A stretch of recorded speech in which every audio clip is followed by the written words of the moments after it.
Kabanata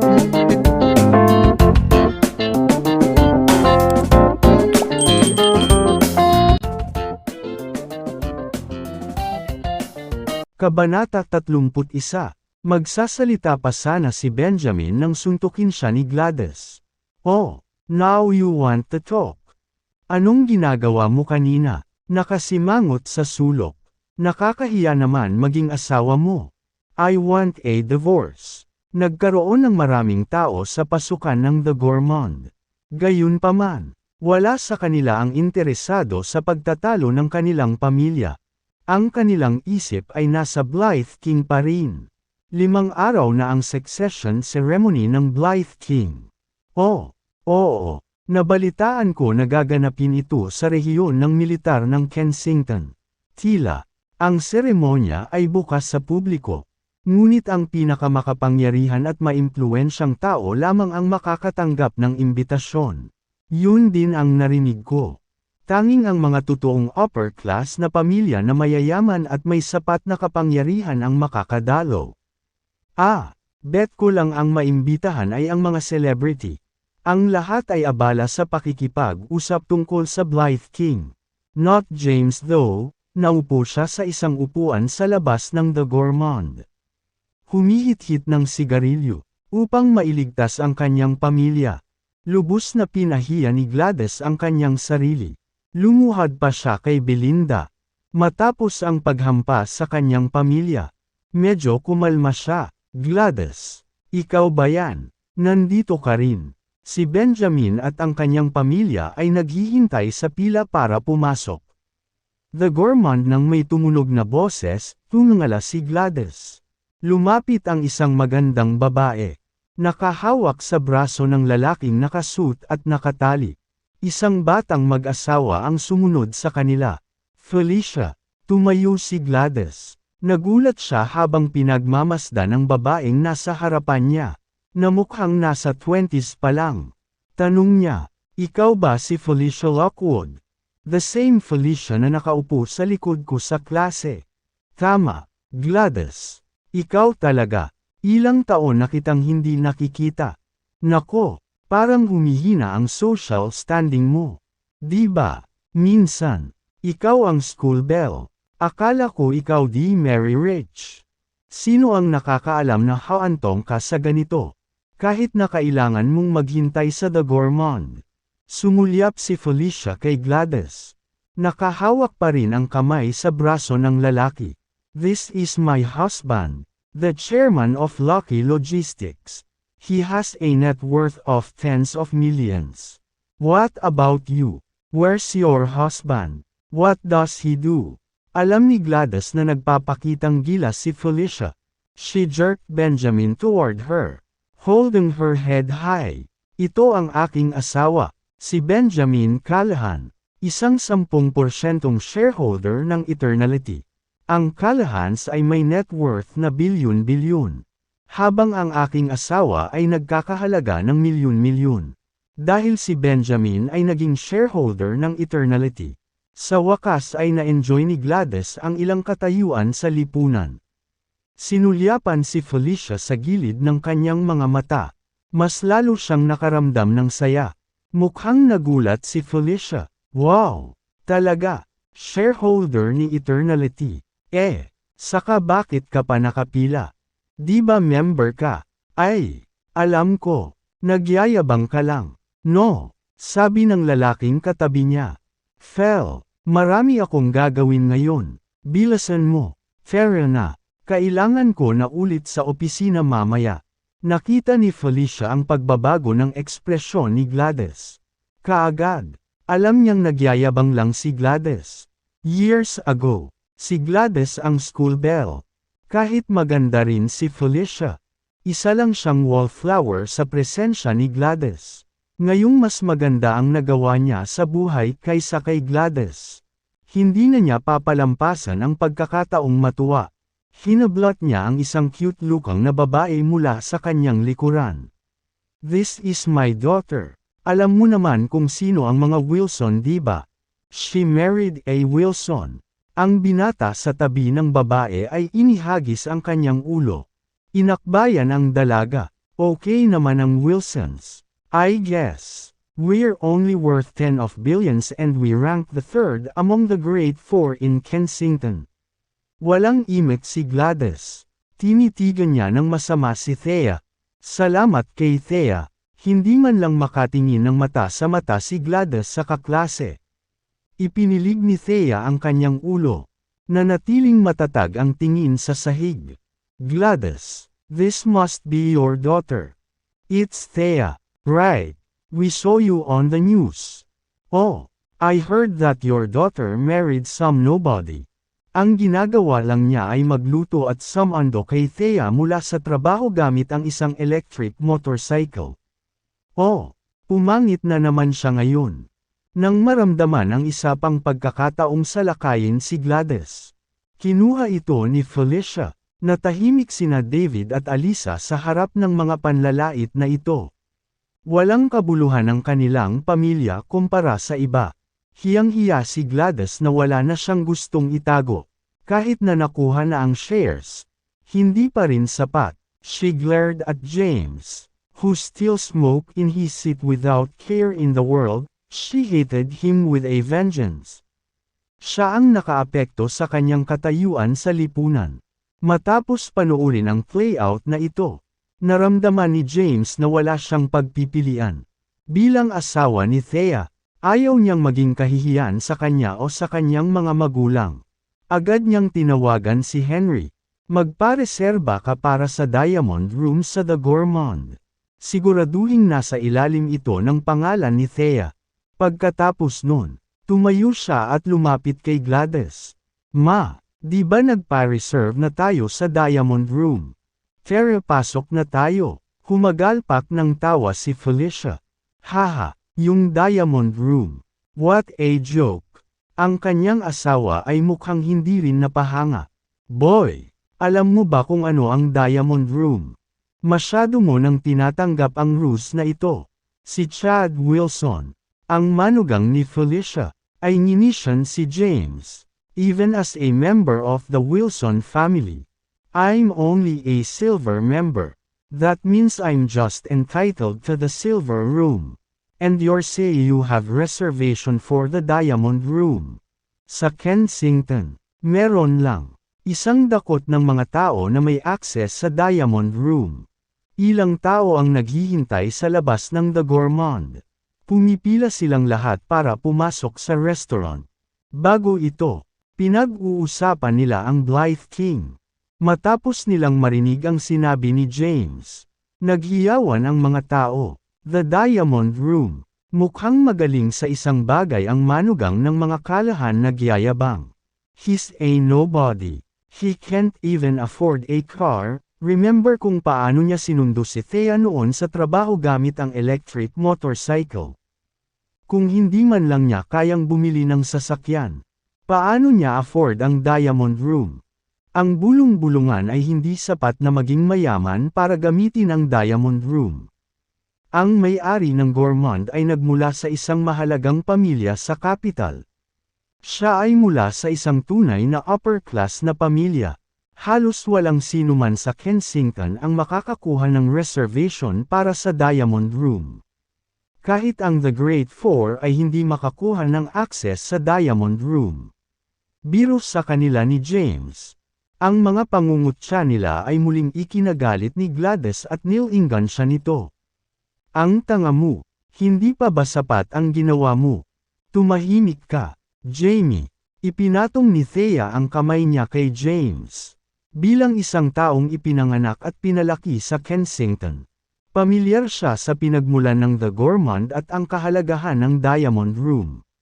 Chad, nasaan ang iyong silver member card? Ipakita ito sa mga mahihirap na tao dito. Payagan silang makita ang silver member card. Itinaas ni Felicia ang ilong sa ere at tinignan si Gladys ng masama.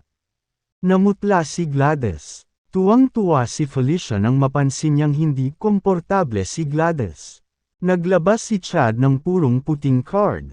May kantab at katanji tangi, na naglalaman ito ng silver VIP stamp. Wow! So this is a silver member card.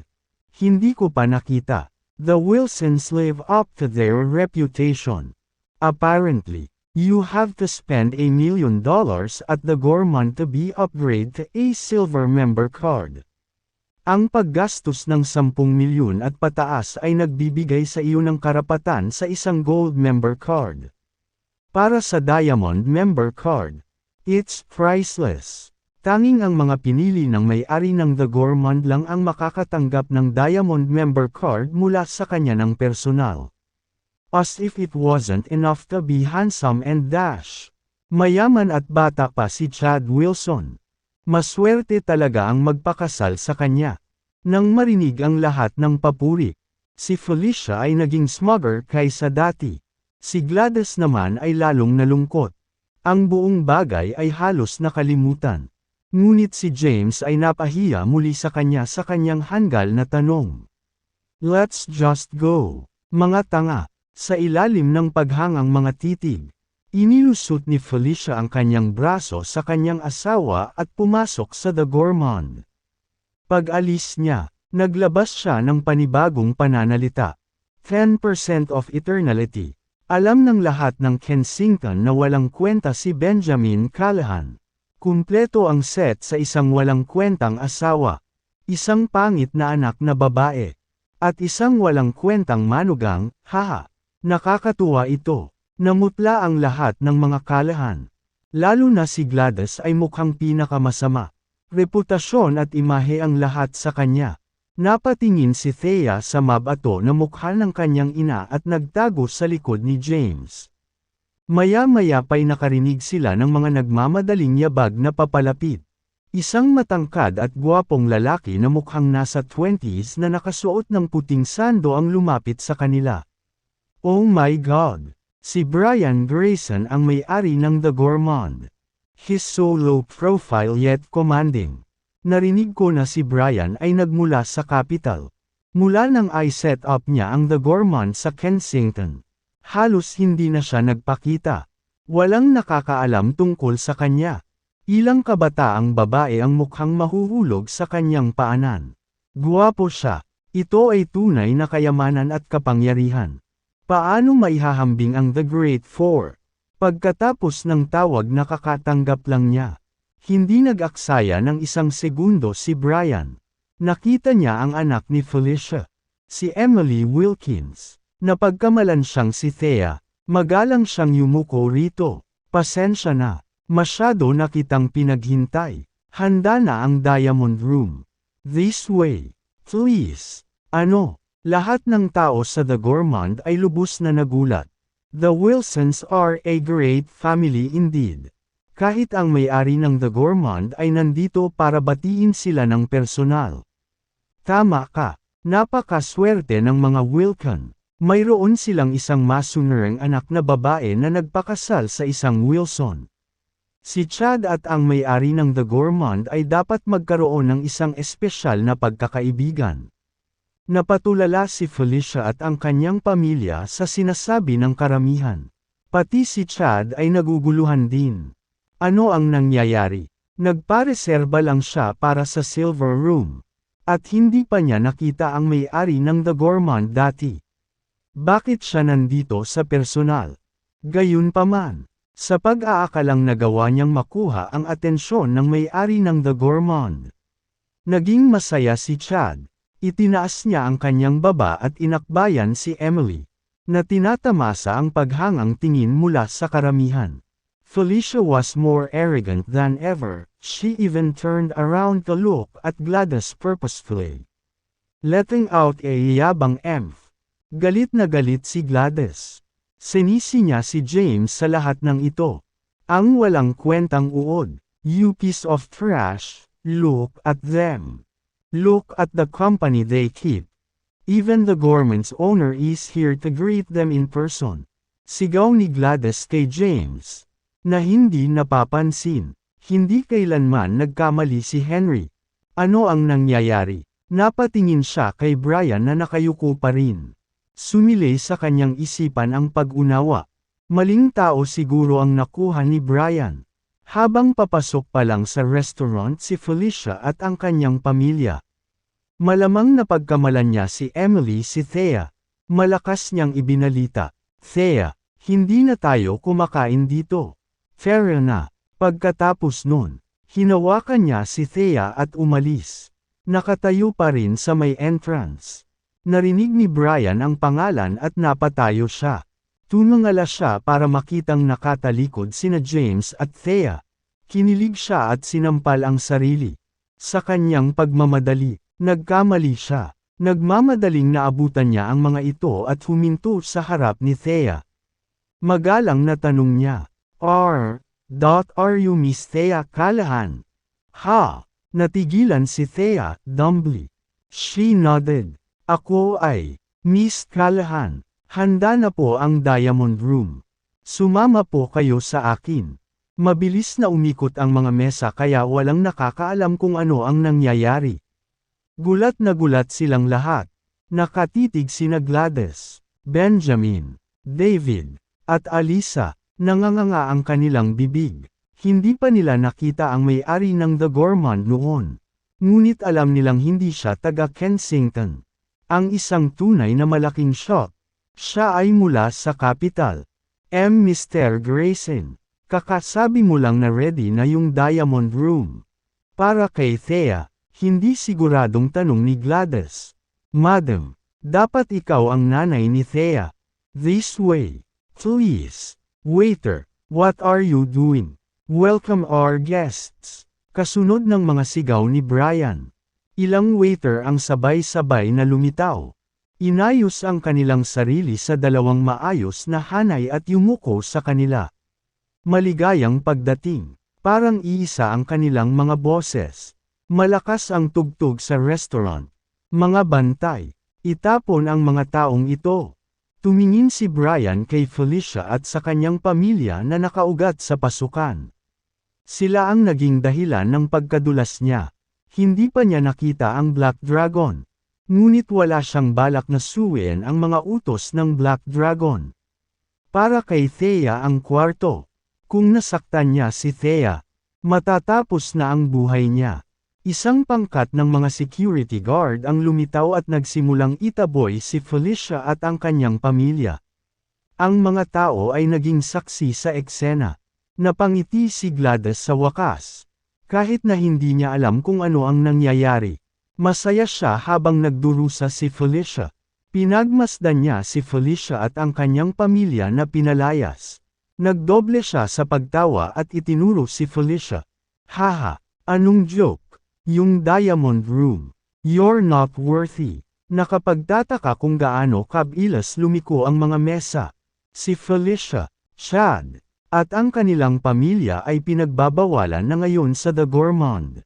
Desidido pa rin si Felicia na humanap ng paraan. Hinawakan niya si Chad. Sinabing, Chad, galing ka sa pamilyang Wilson. May member card ka. Ipakita mo sa kanya. Lumapit muli si Chad kay Brian na may pagbibitiw. Na iniabot ang kanyang silver member card. Mr. Grayson, isa akong silver member ng The Gourmands. Sa paglipas ng mga taon, gumastos ako ng ilang milyong dolyar. Bugbugin mo siya. Biglang lumapit si Chad kay Brian na abala sa pakikipag-usap kay Thea. Binugbog ng ilang nagbabantang security guard si Chad. Nahulog siya sa sahig at umuungol. Stop, please stop. Haha, sa sandaling nakita niya ito. Nabawasan ang galit ni Gladys. Itinaas niya ang kanyang ulo at ibinuga ang kanyang dibdib. Na mukhang nalulugod bilang suntok. The Wilkins were boasting all along, mukhang ang mga Callahan ang may totoong kapangyarihan. Tell me about it.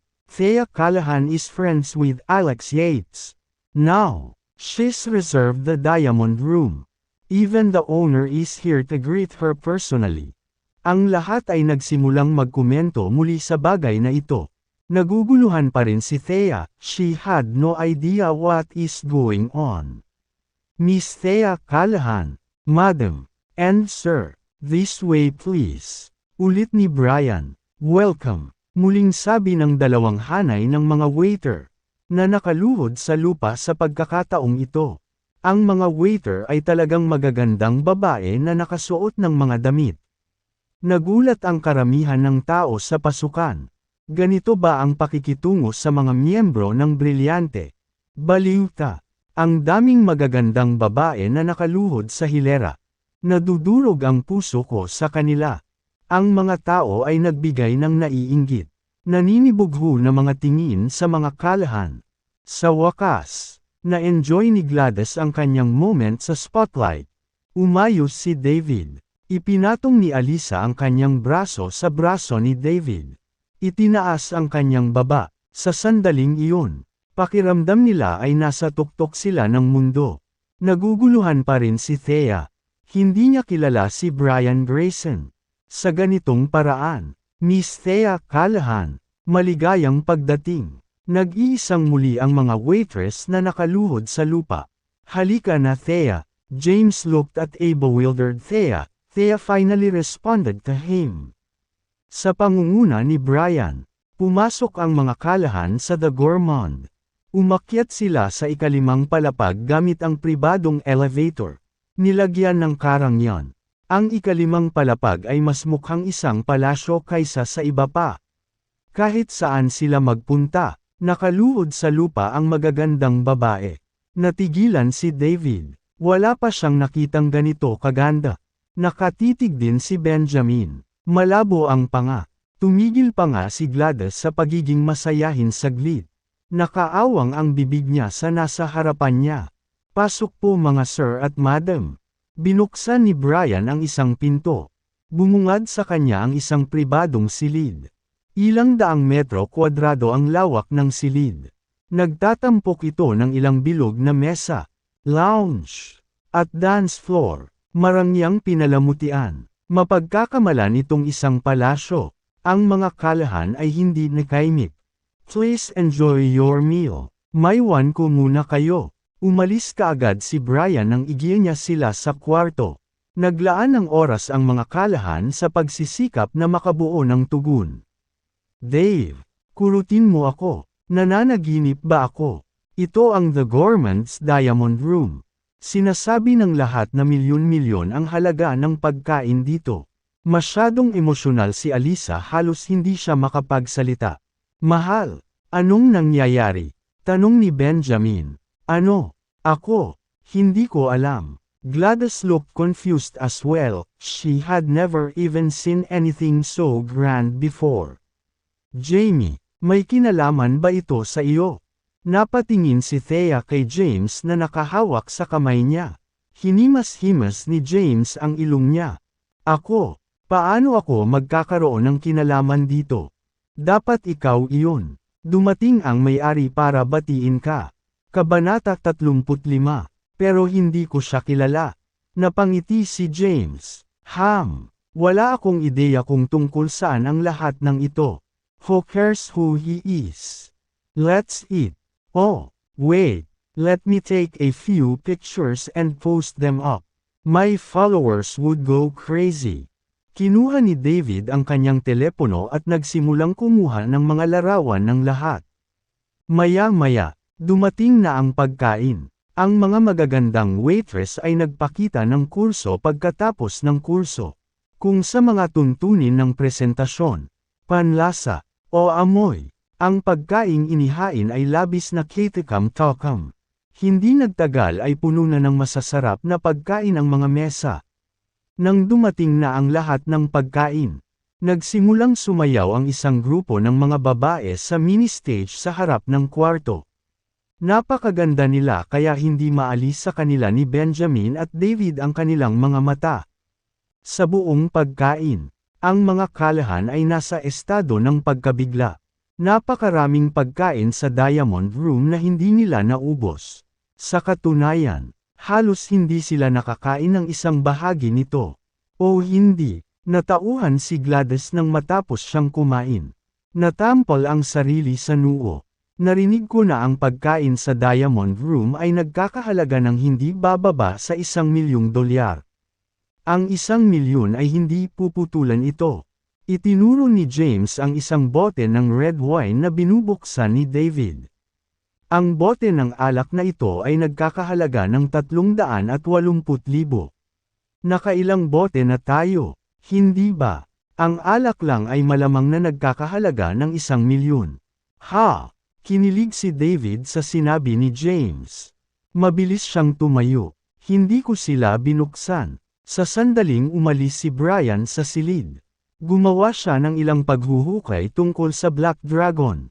Tinanong din niya ang kanyang pinakamalapit na miyembro ng pamilya ng mga larawan ng Black Dragon noong siya ay ginawang general. Kahit na iyon ay isang sekreto. Ang mga Grayson ay isang mas mataas na uri ng pamilya sa capital. Salamat sa kanilang status. Nakuha pa rin nila ang ilang mga larawan. Nang makita ni Brian si James, bigla siyang kinilig. Muntik na siyang mawala ng malay sa kanyang opisina. Oh my God, the Black Dragon is Thea Callahan's husband. Hindi siya naglakas loob. Sabay sprint sa Diamond Room. Katok-katok. Maya-maya lang. May kumatok sa pinto. It was Brian, who had a smile pasted in his face. Thea, sir, madam, and everyone else here. Is everything to your listing? Nagkatinginan ang mag-asawang Callahan. Napakaganda noong nagyayabang sila sa labas. Ngunit ngayon, wala silang perang pambayad. May pera nga si Gladys. Pero personal niyang ipon iyon. Hindi niya ito gagamitin. Thea, tapos ka na ba? Yumuko si Brian. Mabagal na sumagot si Thea. She nodded instinctively. Oo. Tapos na ako. Gumawa si Brian ng isang card na may mga diamante. Gamit ang dalawang kamay ay iniharap niya ito kay Thea. Thea, ito yung Diamond member card. Please accept.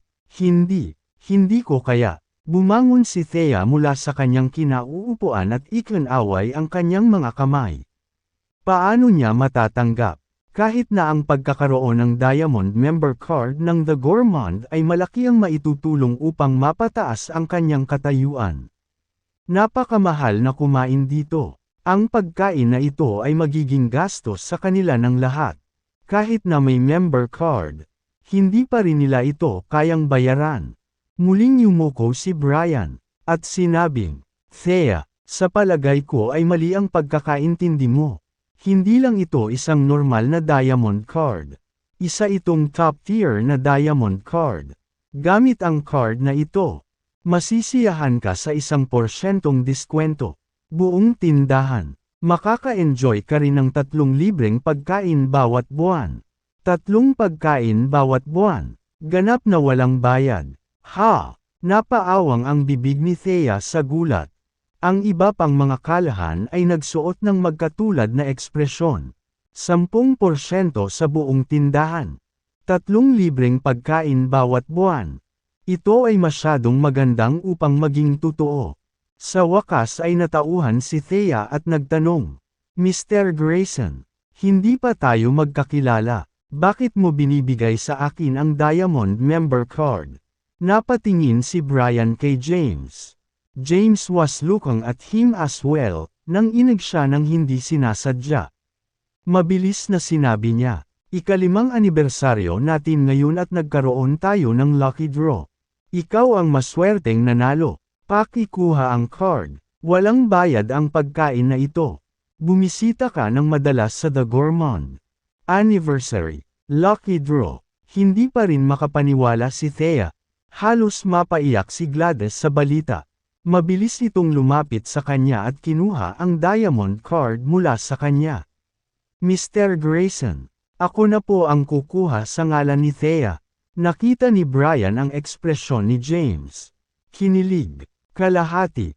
Na naman siya, malamig na sabi niya, si Thea lang ang kikilalanan namin bilang may-ari ng card na ito.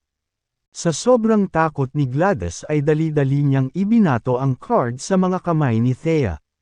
Jamie, tumingin si Thea kay James, he smiled. Darling, how lucky are you? What a coincidence. You're the lucky winner on their anniversary. Congratulations. Kunin mo na lang. Sa wakas ay kinuha ni Thea ang card. Pagkatapos nilang kumain sa The Gourmand, tulala ang mga kalahan, hinawi ni Belinda ang gasa sa mukha ni Thea. Pagkatapos umalis sa The Gourmand, dinala ni James si Thea pabalik sa Common Clinic, kung saan nagsimula siyang magreseta muli ng ilang gamot para sa kanya. Umupo si Thea, nakatingin sa VIP card na gawa sa diamonds. Pagkatapos, tumingin siya kay James, naabala sa kanyang gawain. Napatulala siya, kung anuman ang nangyari ngayon ay parang surreal pa rin. Hindi niya kilala si Brian Grayson. Ngunit binigyan siya ni Brian Grayson ng Diamond Card. Ang Diamond Card ay may ilang mga miyembro, kabilang ang 1% na diskwento at 3 libreng pagkain bawat buwan. Paano ito naiiba sa pagkain ng libre? Maya-maya, nakaisip na si James ng isang concoction. Thea, oo, napabalikwa si Thea sa realidad. Sabi ni James, halika, pairan natin ng gamot ang mga sugat mo. I'm sorry sa nangyari ngayon. Napahiya ka lang kasi umalis ako. Ipinapangako kung hindi na ito mauulit. Ayos lang. Nasanay na si Thea. Inilapit niya ang mukha sa kanya. Gawin natin. Inilapat ni James ang gamot sa mukha niya bago ito binalutan. Pagkatapos noon ay hinatid na ni James si Thea pauwi. Sa sala sa bahay ni Benjamin. This time, todo ngiti si Gladys. Tinatrato si Thea ng sobrang init. Inihain niya si Thea ng tsaa at tubig. Inaalagaan siya para bang siya ay isang prinsesa. Niyakap ni Benjamin ang kasunduan sa paglipat sa kanyang dibdib.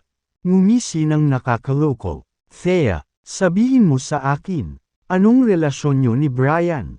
Isa siyang mayaman, maimpluwensyang binata mula sa isang makapangyarihang pamilya sa kabisera. Nakilala mo ba siya noong maganda ang hitsura mo? Kung oo, hiwalayan mo na si James kapag nabawi mo na. Ang iyong hitsura once or marry Brian instead. Ipagmamalaki ko at nasasabik akong magkaroon ng napakalakas na manugang. Bakas sa mukha ni Gladys ang pananabik. Iniisip pa rin niya kung gaano kalakas ang kapangyarihan ni Brian. Mayroon pa siyang hawak na gulo ang isang miyembro ng pamilya Wilson. Napakagaling noon. Kung siya ang magiging manugang niya, siya ay tumatawa sa kanyang panaginip. Mom, hindi ko po siya kilala. Galit na galit si Thea. Sinusubukan pa rin niyang malaman kung bakit ganoon ang pakikitungo ni Brian sa kanya. Naghinala na siya na may kinalaman si James dito. Kung tutuusin, nakipag-partner si Celestial sa Eternality dahil sa kanya. Gayunpaman, sinabi sa kanya ni James na nangyari iyon dahil nailigtas niya ang buhay ni Alex noong siya ay isang sundalo. Ngayon, sinasabi ni James na hindi niya kilala si Brian. Nainggit si Alisa nang makita kung gaano kainit si Gladys kay Thea.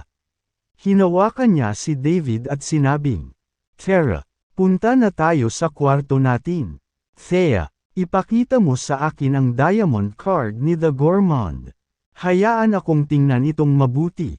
Hindi ko pa ito nakita dati. Ipinakita ito sa kanyang ina. Kinuha ito ni Gladys at inspeksyon sa lahat ng anggulo. Sok-sok. Gawa ito sa mga totoong diamante. Sobrang bigat. Ang card na ito ay dapat na hindi ng isang kapalaran. Salamat sa Diyos para sa iyo. Thea, maging ang may-ari ng The Gourmand ay dumating upang batiin ka mismo. Matagal akong usapan ng bahay dahil dito. Sa wakas ay makakamit ko rin ang ilang katayuan sa sarili kong pamilya. Mukhang nag-resign na rin si James. Sa ibang pananaw, naiintindihan niya si Gladys. Siya ay nagpakasal sa isang hindi mapaghangad na asawa. Ang kanyang anak na babae ay dating ganap na pumangit. Isang himala na nakita niya sa pagkakaroon ng mental breakdown. Kahit lumuhad siya kay Belinda, para sa pamilya iyon, sa anumang kaso, mas mahusay siya kaysa kina David at Alisa, na nadulas kaagad ng matuklasan nilang may mali. At pagkatapos ay naroon si Benjamin, na sa sobrang takot ay hindi siya makapagbitaw ng kahit isang salita. Mahirap iyon para kay Gladys. Bahagya niyang ipinilig ang ulo. Salamat sa shares at sa diamond card. Bumuti ang social standing ni Thea sa pamilya. Tumigil si Gladys sa pagtawag sa kanya na walang kwenta at sumpa. Matapos makuha ang approval ni Gladys, natuwa si Thea. Sa mga sumunod na araw, nanatili si James sa bahay kasama si Thea. Sinamahan lang niya ito para sa pagsasaayos ng gamot kapag kinakailangan. Mahal at mahal ang gamot na ginamit niya. Higit pa rito, siya mismo ang gumagawa nito. At ang mga epekto ay kahanga-hanga. Makalipas ang 3 araw, tinanggal ni Thea ang gauze. Lahat ng sugat niya ay gumaling. Wala man lang mga galos. Nakatayo si Thea sa harap ng salamin.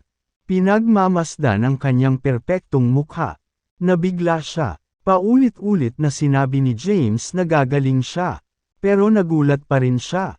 Ang kanyang mga kasanayan sa medikal ay walang kulang sa milagro. Jamie, ang galing mo. Walang galos kahit na ang aking mukha ay malubhang nasugatan. Napangiti si James. Hindi ko kayang kunin ang credit para dito. Si Henry lang iyon. Itinuro niya sa akin ang lahat ng kailangan kong malaman. Hinawakan ni Thea ang makinis niyang mukha.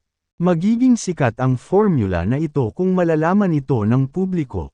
Naiisip mo ba ang pagbebenta ng hindi magandang ito sa isang beauty salon? Ang negosyo ay magiging booming. Sabi ni James, walang pakialam si Henry sa kasabihan at kayamanan. Ang gusto lang niya ay mamuhay ng ordinaryong buhay. Idiniin ni Thea ang kanyang mga labi sa isang linya. Kakaiba, paanong hindi niya gusto ang pera? Knock knock knock, may kumatok sa pinto. Thea, anong ginagawa mo? Nagpatawag ng family meeting ang matanda. Sinabihan niya kaming maagap. Kung magalit siya at bawiin niya ang shares natin dahil late tayo. Hindi kita mapapatawad, sigaw ni Gladys sa pintuan. Ma, halos handa na ako. Give me a few more minutes. Sabi ni Thea habang naghahanap ng maisusuot. Jamie, ano ang isusuot ko? James fell on the bed. Nakatingin kay Thea, nakasuot si Thea ng manipis na damit na medyo naaninag. Ipinakita nito ang kanyang napakahusay na figure, lalo na ang kanyang mahahabang binti. Sabi niya, maganda ka sa kahit anong bagay. Oh, tulungan mo akong mag-click ng isang bagay. Paano yung hawak mo? Itong isa. Oo, sige. Hintayin mo ako sa labas habang nagpapalit ako. Namula si Thea at tinuro ang pinto. Kahit na sila ay legal na kasal at si James ang tumutuloy sa kanya. Si Thea ay natutulog sa kama habang si James ay nakahiga sa sahig tuwing gabi. Si James ang nagpasimula nito.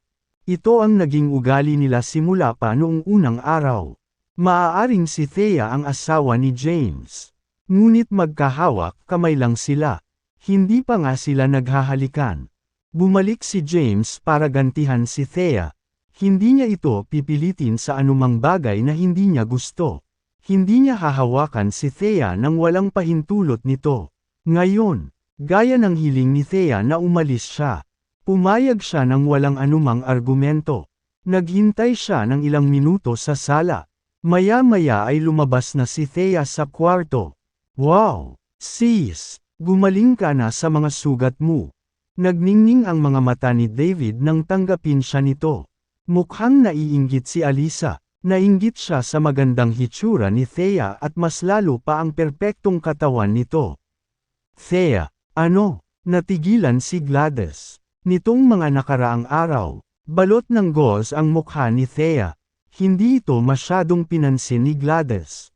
Ngayong natanggal na ang gauze, wala nang bakas ng mga pinsala o peklat. Nakamamangha, si Thea ay nakasuot ng puting damit at isang pares ng pulang takong. Ang kanyang buhok ay nakalugay sa kanyang balikat. Dahil sa kanyang payat na katawan, nagpakita siya ng kakisigan. Siya'y ngumiti, ginawa ni Jamie. Sumulyap si Gladys kay James at bumulong. Mukhang hindi naman siya inutil. Medyo bihasa siya sa medisina. Ngumiti si James pero hindi umimik. Medyo bihasa. Alam ng lahat ang tungkol sa kanyang husay sa medisina. Ang mayayaman at kapangyarihan sa kabisera ay nabighani sa kanya sa dalawang dahilan: ang kanyang katayuan at ang kanyang mga kasanayan sa medisina. Dahil sanay ka sa medisina, malamang na kumita ka sa pamamagitan ng pag-set up ng isang klinika. Napatingin si Gladys kay James ng matalas. Kahit na hindi niya ito gusto. Inamin niyang okay lang siya dahil matangkad ito at matatag. Nay, bakit nagpatawag ng family meeting si Lolo? Sabi ni Gladys. Tungkol ito sa succession ceremony ng Blythe King. May bulong-bulungan na magkakaroon ng ilang upuan na magagamit sa publiko. Gustong gamitin ni tatay. Ang pagkakataong ito ay patibayin ang aming mga katayuan bilang isang mas mataas na uri ng pamilya. Kaya ang pagpupulong na ito ay isang sesyon ng brainstorming para sa amin upang makakuha ng upuan. Sa foyer ng villa ng mga Callahan, nagtipon ang tatlong henerasyon ng mga Calla at ilan sa kanilang mga mahahalagang kamag-anak. Ni-restructure ang 5 hukbo. Ang Blythe King ng West Border ay ipinadala sa Kensington, na ipinapalagay ang papel ng Commander-in-Chief ng 5 hukbo. Nagdulot ito ng kaguluhan sa Kensington at maging sa 5 rehiyon. Ang seremonya ng paghalili ng Blythe King ay malapit na. Sa pagkakataong ito, magiging pampubliko ang seremonya, mayroong ilang mga upuan na magagamit. Ngunit ang mga tunay na mayaman at makapangyarihan lamang ang makakapag-secure sa kanila. Lahat ng mahahalagang pamilya sa North Kensington, South China, Ocean City, at Coastal Heaven ay nakatingin sa mga upuan. Lahat sila gustong nandoon. Ito ang tunay na simbolo ng kayamanan at kapangyarihan. Ang pagdalo sa seremonya ay nagpapakita na sila ay tunay na makapangyarihan. Ayon sa mga alingaw-ngaw, ang seremonya ng paghalili ng Blythe King ay gaganapin sa susunod na araw. Tila, mayroon lamang 100 upuan na magagamit para sa publiko. Ang natitirang mga upuan ay pagmamay-ari lamang ng mga miyembrong inaprubahan ng panloob. Gayunpaman, wala pang anunsyo tungkol sa oras ng seremonya. Anuman, ilang pamilya sa 5 rehiyon ang nagsisikap na makuha ang kanilang mga kamay sa limitadong upuan. Isa sa kanila si Lex. Matagal na niyang pinangarap na maging isang upper-class na pamilya. Dahil ito ay isang magandang pagkakataon. Hindi niya ito pinalampas ng ganoon kadali. Dahil dito, nagpatawag siya ng family meeting para mapag-isa ang kanilang mga ulo. Talaga, lahat ng mga Callahan ay naroon. Ang wala pa lang ang pamilya ni Thea. Si Lolo, si Thea at ang kanyang pamilya ay nagiging masyadong bastos. Mula nang ibigay mo sa kanila ang mga pagbabahagi, ang kanilang pag-uugali ay lumala. Ngayon, how dare they be late for a family meeting? Wala na silang kontrol. Ang anak ni Howard na si Tommy ay nagsisikap na muling gumawa ng gulo. Si Howard at ang kanyang pamilya ay hindi naging masaya mula nang hilingin ni Thea ang mga pagbabahagi. Upang ibigay kay Benjamin ang mga bahagi, kinuha ni Lex ang ilan kay Howard. Ngayon, mas kaunting share si Howard kaysa kay Benjamin. Sang-ayon ako, Lolo, sa palagay ko. Ang pagbibigay sa kanila ng 10% ng mga pagbabahagi ay sobra-sobra. Sabi ni Megan na hindi nasisiyahan. How dare they request for something so absurd? Dahil lang ba natulog si Thea sa chairman ng Celestial? Sir, I suggest na bawiin natin ang shares ni Benjamin. Hindi man lang sila nag-aambag sa pamilya. Hindi nila ito deserve. Oo. Sa paglipas ng mga taon, nabuhay sila sa amin. At ngayon, gusto nila ng shares. Ang mga Callahan ay humalili sa pagsasabi ng kanilang opinyon. Nakasuot ng suit, bumuga si Lex sa tubo ng tabako. Ayaw din niyang ibigay kay Benjamin ang shares. Si Benjamin ang pinakawalang silbi sa kanyang 3 anak. Ang anak ni Benjamin, si David, ang pinakawalang silbi sa lahat ng kanyang mga apo. Gayunpaman, kung tumanggi siya, Mawawala sa kanila ang partnership ni Celestial. Bilang resulta, mawawalan sila ng pagkakataon na maging mas mataas na uri ng pamilya. Kumaway ng kamay si Lex. Tama na yan. Hindi ako matanda. Alam ko ang ginagawa ko.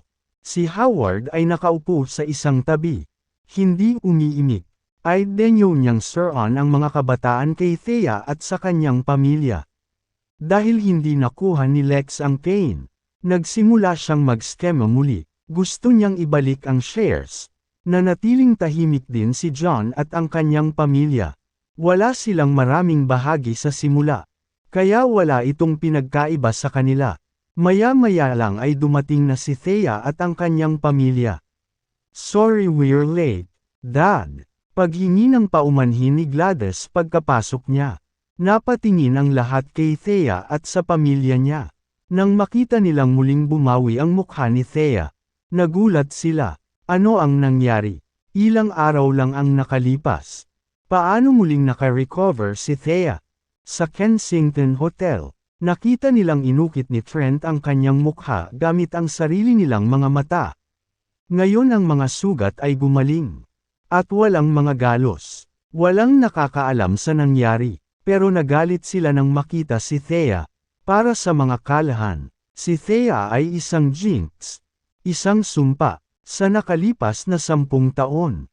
Ang mga kalahan ay kilala sa pagkakaroon ng pinakapangit na babae sa Kensington sa kanilang pamilya.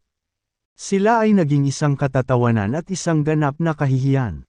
Si Thea din ang naglagay sa kalahan sa matinding panganib noong nakaraan. Hinampas ni Howard ang kanyang kamay sa mesa at galit na umungol. Benjamin, sobra na ito. Paano ka na late? Sa tingin mo ba ay mas dakila ka sa amin ngayon mayroon kang mga bahagi ng pamilya? Sa tingin mo ba deserve kaming maghintay sa'yo? I'm sorry, Howard. Napakamot ng ulo si Benjamin habang humihingi ng tawad. Lumapit si Thea at sinabing, Howard, ako ang naging dahilan ng pagkanta. Hindi kasalanan ng tatay ko. Lalong nagalit si Howard. Thea, hindi mo ba naiintindihan ang rules natin? Ang mga pagpupulong ng pamilya ay ang pinakamahalaga. Hindi ibig sabihin na mayroon kang isang bagay sa CEO ng Celestial Group ay maaari mong baliwalain ang mga patakaran. Oo, dahil sa'yo, muntik na tayong mamatay sa kamay ni Trent Xavier. Salamat sa Diyos wala ako sa bahay noong araw na iyon. Kung hindi, tiyak na kanselahin ako sa Kensington. Ikaw Jinx, naglakas loob ka bang humingi ng 10% share pagkatapos ng lahat ng iyon? Nag-usap ang mga kalahan sa isa't isa habang sinisiraan nila ang pamilya ni Thea. Enough, sabi ni Lex. Sa wakas ay natigil ang pagtatalo. Nanatiling tahimik si James Caden. Siya ay manugang sa pamilyang ito. Kaya kailangan niyang tumahimik para hindi na makaakit pa ng gulo para kay Thea. Ngayong narito na ang lahat ng miyembro ng pamilya. Sinimulan ni Lex ang pulong. Malamang na bukas ay ang succession ceremony ng Blythe King. May sabi na 100 seats lang ang available. Mag-isip, sabihin ang anumang ideya upang makuha ang aming mga kamay sa mga upuang iyon. Walang nagsasalita sa hallway. Paano ito naging posible? Napakaraming mayayamang pamilya sa 5 rehiyon. Ito ay hindi kailanman magiging kanila turn bilang sila ay nasa mababang uri. Bakit? Mule ba tayong lahat? Akala ko ba madaldal ka? Pinandilatan ni Lex ang buong silid bago siya sumigaw ng galit na galit. Look at yourselves. Kapag ipinaglalaban mo ang aking legacy, hindi ka maaaring maging mas maingay. Ngunit lahat kayo ay nagtatago pagdating sa pagtulong sa sarili mong pamilya. Lolo, hayaan mo si Thea na gawin ito. Mungkahi ni Tommy Callahan. Ng henerasyon ng mga Callahan. Si Thea ang manliligaw ni Alex. Makakasama niya ulit itong matulog. Sa kanyang impluwensya, hindi magiging mahirap na makakuha kami ng upuan. Palaging masunurin si Thea. Hindi siya kailanman nagsasalita laban sa alinman sa mga opinyon ng mga miyembro ng kanyang pamilya. Gayunpaman, nagalit ito sa kanya. Itinuro niya si Tommy gamit ang nanginginig na daliri habang tumutulo ang mga luha sa kanyang mga mata. Tommy, huwag mo akong magsalita ng ganyan. Nagsisinungaling ba ako? Tinapunan siya ni Tommy ng inis. Siguro nakipag-sex ka kay Alex para maayos ka niya. Ano ba? Kinansela pa niya ang business deal sa amin dahil sa iyo. Ikaw, kumakabog ng husto ang dibdib ni Thea dahil sa hindi makapaniwala. Ni hindi siya makapagsalita. Gayunpaman, walang sinabi si Benjamin. May gustong sabihin si Gladys pero hindi niya alam kung paano. Dahil hindi rin siya sigurado kung natulog ba si Thea kay Alex. Humakbang si James papunta kay Tommy. Nagulat ito kay Tommy. Ano? Anong ginagawa mo, James? Ingatan mo ang sarili mo. Ito ang Callahan Mansion. May mga dahilan si Tommy para matakot kay James. Lalo na kapag ang lalaki ay matangkad, malakas, at puno ng karanasan sa militar. Gayunpaman, ang pagiging isang ari-arian ng Callahan ay nagbigay sa kanya ng kumpiyansa. Hindi ako nagkakamali. Naging mabuti lang si Alex sa kanya dahil nag-sex sila. Smack! Binigyan siya ni James ng isang malakas na sampal sa mukha. Ay! Hinawakan ni Tommy ang mukha niya habang umiiyak sa hapdi. Inangat niya ang ulo kay Lex at sumigaw. Lolo, tingnan mo siya. Sinaktan niya ako sa isang family meeting. Kailangan mong palayain ang lalaking ito. Nakatutok ang mata ni Lex kay James. Nakatingin sa krus. Hinayla ni Thea ang kamay ni James at bumulong. James, humingi ng tawad. Bagamat tinutulungan siya ni James at iyon ang nagpasaya sa kanya. Ito ay isang pagpupulong ng pamilya ng Callahan. Ang kanyang pag-uugali ay malinaw na lumalabag sa kanilang mga patakaran sa pamilya. Marahas kang hamak. How dare you attack my son? Dad, he's acting all cocky kasi may shares siya. Kailangan mong paalisin siya sa pamilya natin. At bawiin ang shares ni Benjamin. Ang sabi ng ina ni Tommy na si Jolie Loretta. Oo, paalisin mo siya, at bawiin ang mga bahagi ni Benjamin. Ang yabang naman. Ano sa tingin mo ang mga alituntunin ng pamilya? Mukha ba silang biro sa iyo? Hindi mo iniisip ang ulo ng pamilya. Nagngangalit ang mga Callahan. Kabanata 40. Si Tommy ang panganay na apo sa pamilya. Kaya naman kinausap siya ng lahat ng siya ay inatake. Sa init ng sandali, si James ay naging pangkalahatang kaaway. At gayon din ang pamilya ni Benjamin. Minsan pa, si Thea ang naging target ng mga pinakapangit na insulto. Mayroong mga kahilingan para kay Lex na bawiin din ang mga bahagi ni Benjamin. Tuwang-tuwa si Tommy sa lahat ng taong ito sa kanyang panig. Tumingin siya kay James na may ekspresyon na nagsasabing, wala ka lang sa pamilya Callahan. Ang paghampas sa akin ay ang pinakamalakas na hakbang na magagawa mo. Bakas sa mukha ni Lex ang galit. Siya ay nabalisa tungkol sa drama na naganap sa isang mahalagang pagpupulong ng pamilya. Hinampas ni Gladys sa ulo si James bago pa man siya makapagsalita. ******* ka, lumuhad ka ngayon. Sa kanilang pagtataka. Itinaas ni James ang kanyang paa at binigyan si Tommy ng isang malakas na sipa sa bituka. Pinalayo siya nitong 2 metro. Bumagsak sa sopa at umiiyak. Sa pinakamalungkot na tanawin, James, natatakot na si Thea ngayon. Gusto niyang lumuhad at nang tawad pagkatapos noon. Ngunit pinatayo siya ni James mula sa sahig. Nakakabaliw. Si Lex, na galit, ay tumayo mula sa kanyang upuan at nag-utos. Nalampasan mo na ang linya. Mula ngayon, hindi ka na manugang ng pamilya Callahan. Umalis ka na. Say sorry, please. Malakas na hinayla ni Thea ang sando ni James. James, humingi ka ng tawad ngayon. Ikaw ay basura. Hindi tumitigil si Gladys sa mga pasaway. Nakuha niya ang kanyang bahagi sa negosyo ng pamilya sa kanyang pawis at dugo. Hindi niya hahayaang galitin ni James si Lex sa pamamagitan ng paghampas kay Tommy. Kaya binawi ang kanilang mga bahagi. Hindi siya karapat-dapat sa paghingi ko ng tawad. Mahinang sabi ni James. Ikaw, nanginginig at hinihingal si Lex sa galit.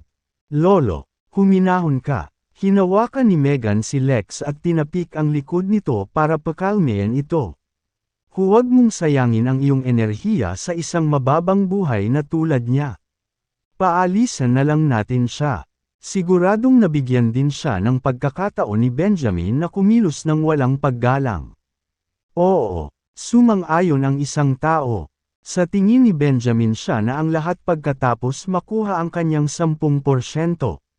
Hindi kanya nirerespeto. Baka sinasabi niya sa mga tao na siya na ang ulo ng pamilya ngayon. Parang sasabog sa galit si Gladys. Kinasusuklaman niya si James hanggang mamatay.